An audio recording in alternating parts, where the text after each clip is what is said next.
ঘটনা শুরু সোমবার। বাংলাদেশ সনাতন জাগরণ মঞ্চের মুখপাত্র ও চট্টগ্রাম পুণ্ডরিক ধামের অধ্যক্ষ চিন্ময় কৃষ্ণ দাস ব্রহ্মচারীকে গ্রেফতারের প্রতিবাদে ভারতের ত্রিপুরা রাজ্যের রাজধানী আগরতলায় বাংলাদেশের সহকারী হাইকমিশন প্রাঙ্গণে ঢুকে হামলা চালানো হয়। বাংলাদেশের সংখ্যালঘু নির্যাতনের অভিযোগ তুলে হিন্দুত্ববাদী সংগঠন হিন্দু সংঘ সমিতি সহ কয়েকটি সংগঠনের সমর্থকরা এই হামলা চালায়। মুম্বাইয়ের বাংলাদেশ উপ হাইকমিশনের কাছাকাছি বিশ্ব হিন্দু পরিষদের আয়োজনে কয়েকশো লোক বিক্ষোভ করেছেন। হিন্দু সংঘ সমিতি হল বিএইচপি এর সহযোগী সংগঠন। এই ঘটনাকে দুঃখজনক উল্লেখ করে বিবৃতি দিয়েছে ভারতের পররাষ্ট্র মন্ত্রণালয়। তারা বলছে, কূটনৈতিক ও কনসুলার সম্পত্তি কোনো অবস্থাতেই লক্ষ্যবস্তু করা উচিত নয়। নয়াদিল্লিতে বাংলাদেশ হাইকমিশন এবং ভারতের অন্যান্য স্থানে তাদের উপ ও সহকারী হাইকমিশনের নিরাপত্তা ব্যবস্থা জোরদার করার জন্য সরকার ব্যবস্থা নিচ্ছে। তবে আগরতলা হামলার বিষয়টি পূর্ব পরিকল্পিত উল্লেখ করে নিন্দা ও কড়া প্রতিবাদ জানিয়েছে বাংলাদেশ সরকার।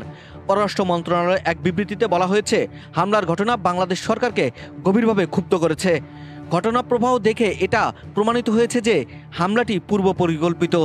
এ ঘটনা কূটনৈতিক সম্পর্ক বিষয়ক ভিয়েনা সনদের লঙ্ঘন। এসব ঘটনার পর Tripura hotel and restaurant owners association সোমবার এক বিবৃতিতে এই ঘোষণা দিয়েছে যে ত্রিপুরার কোনো হোটেলে বাংলাদেশি পর্যটকদের থাকতে দেওয়া হবে না, তাদের কোনো পরিষেবা দেওয়া হবে না। সোমবার থেকে এই সিদ্ধান্ত কার্যকর করার কথা বলা হয়েছে।